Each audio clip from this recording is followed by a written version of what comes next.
भारतीय test team कैप्टेनसी को नहीं बुमराह को खुलासा। बीसीसीआई ऑफर देथिला किंतु से निज आड़ू कले प्रत्याख्यान। चयनकर्ता सह खोला आलोचना पर नहीं कठोर निष्पत्ति।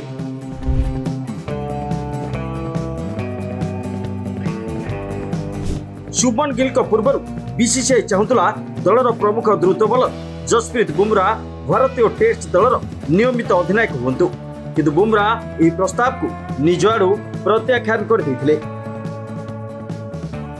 निज फिटनेस उपरे गुरुत्व देवा और प्रदर्शन में स्थिरता आनिबा लक्ष्य रे से भली प्रत्याख्यान करिथिबा स्वीकार करछथि।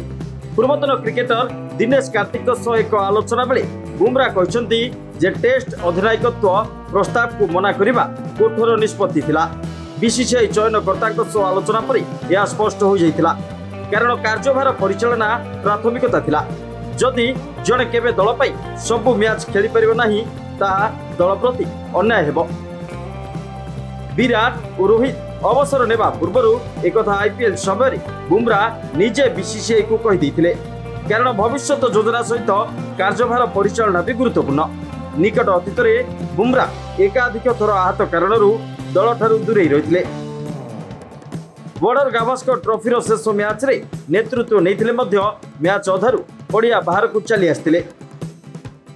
गत चैंपियंस ट्रॉफी भी से खेली पार नथिले। बुमराह कहते जे बीसीसीआई तांको नेतृत्व भूमिका देवा चाहूला। एपरिक इंग्लैंड विपक्ष 5 मैच रु 3टी टेस्ट खेलिबा कथा मुख्य चयनकर्ता अजित अगरकर घोषणा करथिबा नै बुमराह कहते जे मझिरे विश्राम नहीं खेलिबा योजना होछि।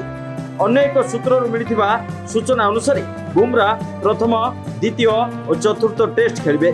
31 वर्ष बुमराह किंतु गत ऑस्ट्रेलिया गस्तरे भारतर अग्रणी विकेट अर्थात 32टी विकेट नहीं, किंतु इंग्लैंड गस्तरे जदि कौन मैच निश्चित विजय स्थिति सृष्टि करे तेबे बुमराह को 3 मैच योजना को भी परिवर्तन करा जाई पारे बोली विश्वास करा जाउछि।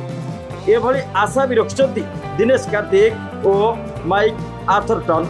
बुमराह को इंग्लैंड रेकर्ड भल रही। सेठारे बुमराह 9 टेस्ट खेली 26.27 हाराहारी रे 37 विकेट अख्तियार करछन्ति। गुरु रिपोर्ट राइजिंग ओडिशा।